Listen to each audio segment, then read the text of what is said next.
Hello, everyone. My name is Rebecca Morton. My pronouns are she, her. I'm the artist and studio manager here at Baltimore Clayworks, and we are thrilled that you all have joined us. I would like to acknowledge that I'm joining from my office located in Piscataway and Susquehannock Land, currently known as Baltimore, Maryland. It is my pleasure to welcome you to our virtual artist talk given today by Janice Jakielski.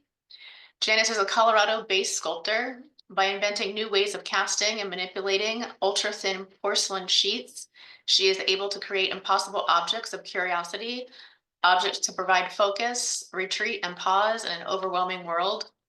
She received her Master's of Fine Arts in Ceramics from the University of Colorado Boulder and a Bachelor of Fine Arts from New York State College of Ceramic Art and Design at Alfred University. Exhibitions include Pensacola Museum of Art, Pensacola, Florida, Duane Reade Gallery in St. Louis, Cross Mackenzie Gallery, Washington, D.C., Eutectic Gallery in Portland, Oregon, and the Jean Hartsook Gallery in New York, New York. Jakielski has participated in numerous residencies, such as the Archie Bray Foundation, Roswell Artist in Residency, Jurassic, and Millway Colony for the Arts. She was a recipient of 2019 Massachusetts Cultural Council Artist Fellowship. Jakielski lives and works in Parker, Colorado. For more information about our artist talks, please visit our virtual library at baltimoreclayworks.org and tune in next week for our studio tour with short-term resident Annie Broncheway on Tuesday, January 11th from 1:30 to 2. And I will now turn it over to Janice. Thank you. Thanks, Rebecca. And thank you, everyone, for having me. So as Rebecca said, I went to Alfred University. I had decided at the age of 14 that I was going to be a potter. I was really lucky to have gone to a high school with an amazing ceramics teacher or art teacher who taught ceramics. So we had a really nice ceramic studio there. I learned how to mix glazes, and my senior year science fair project in high school was lead substitutions and glazes from the original Daniel Rhodes clay and glazes for the Potter book. So I had kind of this very technical education in ceramics early on, and then I went to school undergrad for it, and then I moved away from clay for a little while and was working more mixed media, did glass blowing, a lot of fabric, and then I've kind of circled around in the last, I'd say, maybe 7 or 8 years back into really getting into the materiality of clay. So this is a picture of George Orr. So when I was in high school, there was a closet of old ceramics monthlies, and I was obsessed with George Orr and like the great photos that he would take of himself, and just what a wacky character he was. And then later on, I was introduced to Howard Kotler and saw the photos that he took of himself emulating George Orr. And then that's me in high school dressed as George Orr for Halloween one day. So total clay nerd from early on. Like a lot of people in ceramics, I had a little bit of a porcelain sickness or porcelain madness. I never know how to pronounce this. I look it up and I forget. Porzellankrankheit. I never took German. It's the term for porcelain madness in the early 1900s, late 1800s, when Europe was going nuts trying to figure out the secret of porcelain, and porcelain was as valuable as gold. There were people who were considered having like a porcelain sickness or a madness for porcelain. And, like a lot of artists, when I was a potter, I loved using porcelain and the properties of it, and, seeking that translucency and, finding the line between porcelain and glass, the crossover in it. And when I was in graduate school, my husband is a ceramic engineer, and he was working at Coors, which is like down the road from Boulder. And a lot of people know Coors is a brewing factory, but they also have a ceramic manufacturing facility. So he was a ceramic engineer for them, and he'd bring these materials to the studio, and I'd be like, what the hell? Like, why don't we have this in the ceramic art world? And the answer was usually, it's very expensive to make, it's not healthy to make, things like that. One of the materials he brought one time was tape cast ceramic. So it was aluminum, what he had been tape casting. And tape casting is just a procedure to make really thin sheets of something. It can be a ceramic material, it can be metal, you can take powdered metal, and you use, I'll show you a diagram, but this gray machine behind me, that's a tape caster. And you pour a slurry into this machine and it creates these really thin sheets of the material. So he would bring, these sheets to his, to my studio and go, well, this is ceramic. Like, that's insane. But the process that they used to make the ceramic was a lot of like cancer causing binders and chemicals. And then they fired at these temperatures that were like insane, like that would melt our kilns basically, like cone 25. So this kind of like, he would show me these materials, like get them in my head. And then years later, I was like, I gotta start trying to figure some of this out. Like, how can I adapt it into the studio? And that's how I ended up working in this really thin porcelain, figuring out how to, in the studio, make these thin sheets. So the sheets of porcelain I use, like a single sheet is super translucent. You can just see right through. This is just a, let me see how break, you see that breaks.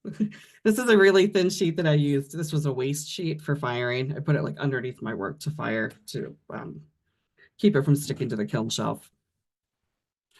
This is a diagram of a tape caster, a little easier to see than, let's see, here's my cursor.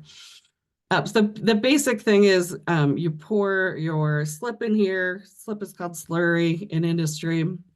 This is a roll of just plastic sheeting, and this is like a conveyor belt.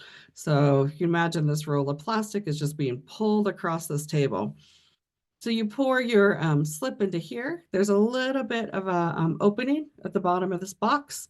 So your slip pours out that little crack and it's pulled along on the conveyor belt plastic sheet, and it creates a really thin piece of ceramic. In my case, I'm using a porcelain recipe, a porcelain slurry. You can tape cast anything. I've tape casted sheets of glaze before.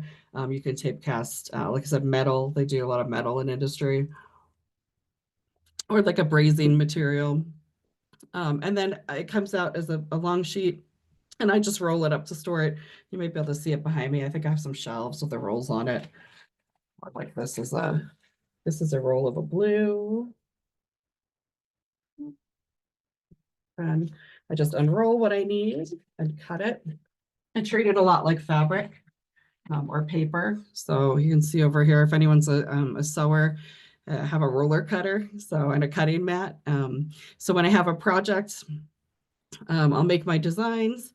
I'll list out for myself like how big of a sheet of each color I need, and then I will cut all the sheets up and make a little pile. I mean, this is just a mess, but a little pile of what I need, and then I cut those individual sheets of white or different colors of the porcelain, and then I layer them up. So my work isn't painted with underglazes or anything. It's all just porcelain that has mason stains mixed into it, and then they're cut and layered to make the designs.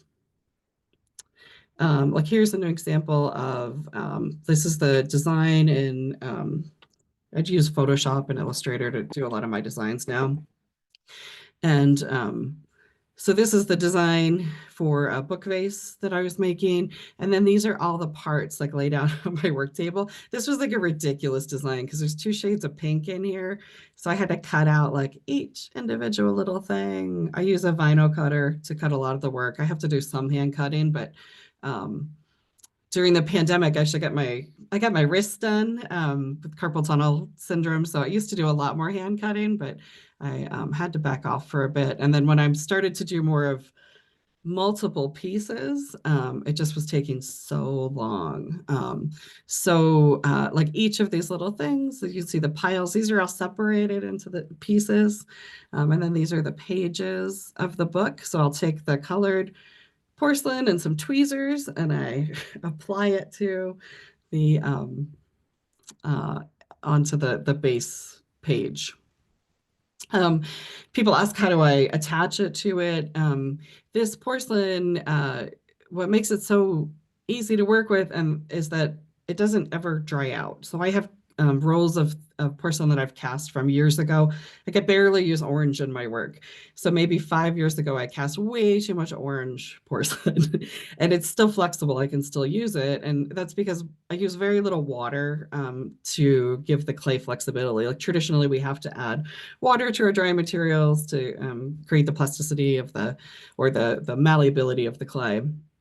But for tape casting, you use a binder. Like some people start experimenting with tape casting, including me, with like Elmer's glue. And then you would use like a plasticizer, which would be like a glycerin or something that would make it more flexible. So when I attach the little pieces back to the porcelain, I just use a little bit of the binder that I use to make the clay, and that helps break down the surface a tiny bit, and then it attaches. I can get such a very white and transparent porcelain because I'm not depending on additives to my clay body for the flexibility. So I can remove anything that has like major impurities to it. Like I don't have to use a ball of clay to add plasticity. I can just use growlig and a feldspar and silica, and that's basically it. That's like my recipe.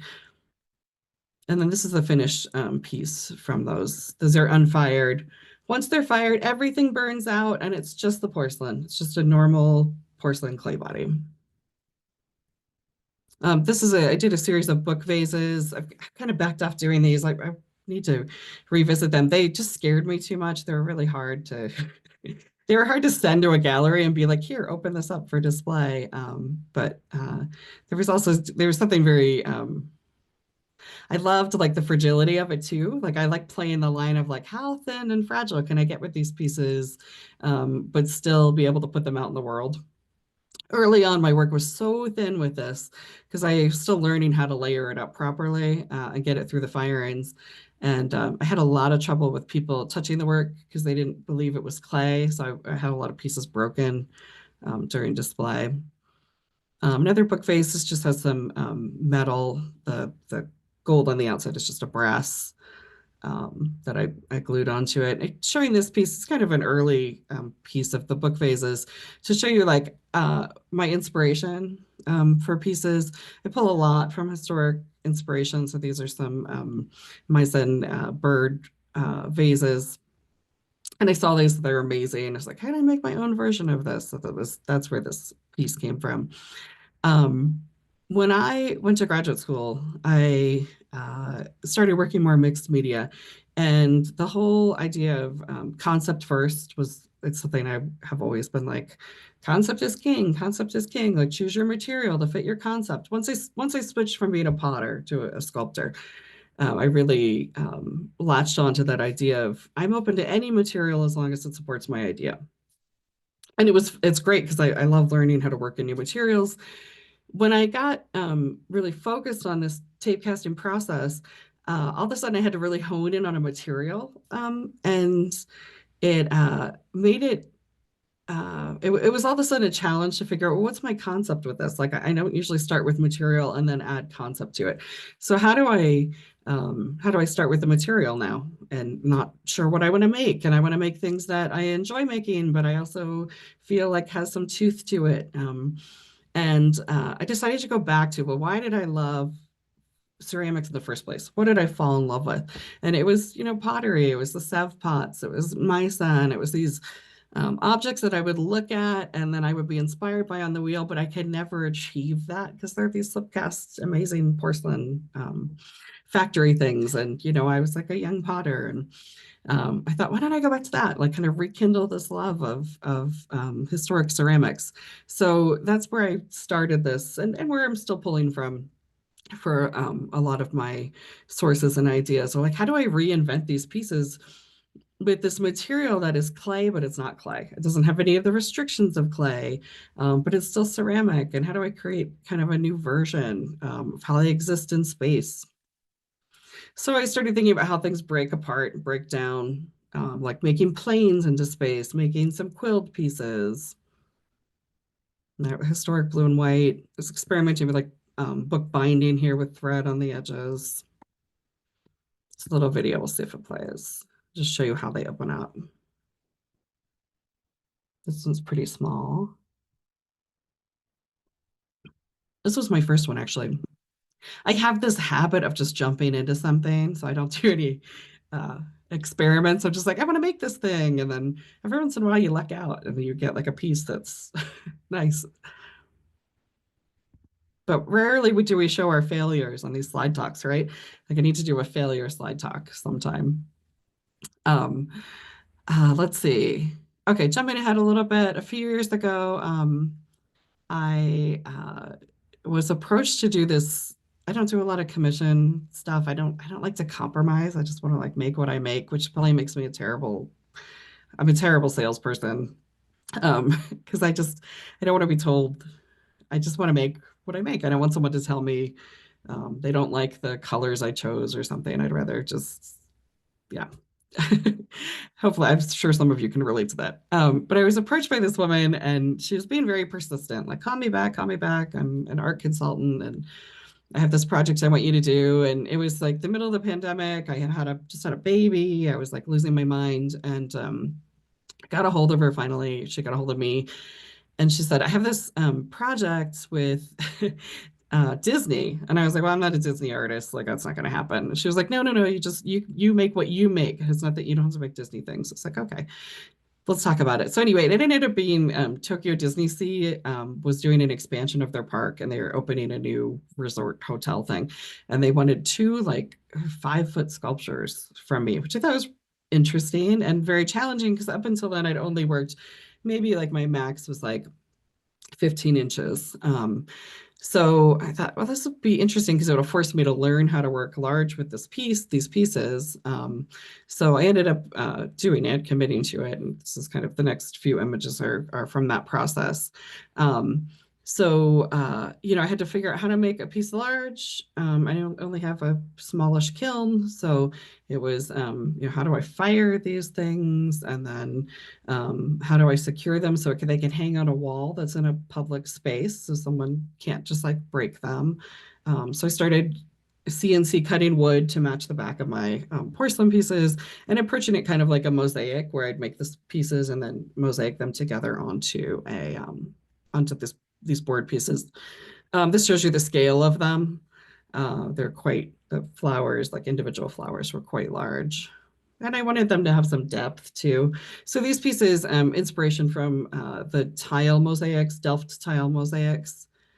Again, it's like, here's this 2D ceramic image that I think is so interesting. Like, how do I bring it out into the world? Like, make it a little 3D, but then I'm also working in a planar way too. So kind of creating depth through these layers. The center of each of these pieces is a little opening, and I wanted to do like a shadow box kind of stacked image. So these are the pieces separated, and then they probably have about a quarter of an inch space in between them, and they create this. I love like miniature theaters, like you look at like a little miniature theater sets or like even old school theater sets, how they layer the imagery to create the scene. It's like something I've always found fascinating. I use a lot of that in my work too. And then this is the piece hanging on the wall. They're about 5 feet, 65 inches or something tall. And then there's a second one. This is the second one. Just to go into my process a little bit, I create the files digitally. I usually sketch first, take my sketches, do the sketches on the computer. I'm still trying to figure out how to go from the hand to digital. It's not something I was ever trained in, so I'm getting more comfortable with it, but make the pieces, fire the pieces, and then I'm pretty uh, dialed in on what the shrinkage is on the pieces. So then I'll check the shrinkage, make sure it's what I think it is. Like on the left-hand side, I just printed off a pattern of what the wood size is going to be. And then I fit the porcelain pieces before I have the wood cut to make sure it actually will fit on the wood. This is this piece, the second piece finished. And then it's installed in 3 parts. So I think they hung this part and then this part. Maybe this was last. It was a weird order, I remember. And then this is it installed in the hotel. It's little niches. This is a piece I just finished. I sent this actually to you for the show and it broke in transit because that just, I guess, happens sometimes. Everyone always asks, does stuff break? Does stuff break? I have very little breaking on the work, but it does happen. So going back to, I have this material, what do I do with it? I can't throw with it on the wheel. So I was looking at paper techniques and came across quilling. I was like, oh, this is really interesting, like beautiful and this like old, craft. And so quilling is, if you're not familiar, you take like 1/4 inch strips of paper. You see it a lot on the front of greeting cards, and then it's the paper is like curled up and twirled and folded. So I run sheets of my porcelain through a fettuccine, like a pasta hand crank fettuccine thing, and get these long strips. I don't have any around me right now, but and then twirl them up. Got some processed pieces. Oh, yeah, so you can see I've got all the strips in the different colors. I keep them in like different containers. And then I take some foam and some pins to pin stuff in place while it's drying, and just build the design. So I'll build an outline first and then fill it in. Takes forever, as you can imagine. These are some pieces I just finished for an exhibition in a museum in Ohio. Again, going back to the Delft, because I had figured out this Disney pieces at the large scale, all of a sudden I had all this knowledge. Like now I know how to make these pieces and back them with the wood and all the glues to use and how to hang them on the wall. So it's like kind of exciting when you're forced when you're forced to learn something new and then you can take it and apply it to whatever you want that you're making going forward. So these are kind of some smaller versions of those pieces. This is maybe 30 inches, 36 inches tall. And I'm really excited to, keep kind of pushing that mosaicing the smaller pieces together to create these larger pieces. And same with the Disney pieces. These are layered cartouches on the inside. Threw this in here. I've been having this side project where I make these foods that I have been looking at this early 1900s, late 1800s cookbook for royalty. And like there's these amazing etchings in these cookbooks, and they're so like the food is so grotesque. And I've been fascinated with it. I love looking at the etchings, and I started making my versions of what they would be out of porcelain. I'm not sure what I'm going to do with them yet. I just was asked to be in a show at Northern Clay Center in the fall, and I've made myself say, you're going to figure out what this piece is for that. At this point, I've just been kind of making them on the side and between other projects, but I think I'm going to create some kind of tablescape or something with them. I need to, I used to use a lot of humor in my work and get more like silliness or like nonsense, and I'm finding that I'm really missing that, especially with the world where it is right now. I feel like I need to figure out how to bring that back into my work a bit. And it's just even for myself. And like I said, I have a 4-year-old, so and for her, she's got so much silliness and nonsense. And I think like I've lost so much of that. So that's part of my 2025 commitment is to be a little more nonsense. And I think that's all I have on here. I'm going to show you, I just want to show you a piece of the ceramics. Look, here is, I think I have written on here too. This is like a peacock mason stain. I just write on the pieces in pencil.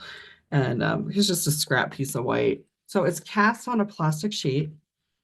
And then I'll cut it with this on there and I peel it off. That doesn't get fired. And then it's just porcelain, then it's just a porcelain sheet. So again, if I fold it completely in half, it breaks. You can like cut it with scissors and stuff, but it has a pretty good rolling ratio on it. And then was there something else I wanted to show you? Yeah, and then when it's fired, this is just a broken scrap I have in the studio. It's just porcelain, just your normal everyday, very translucent porcelain.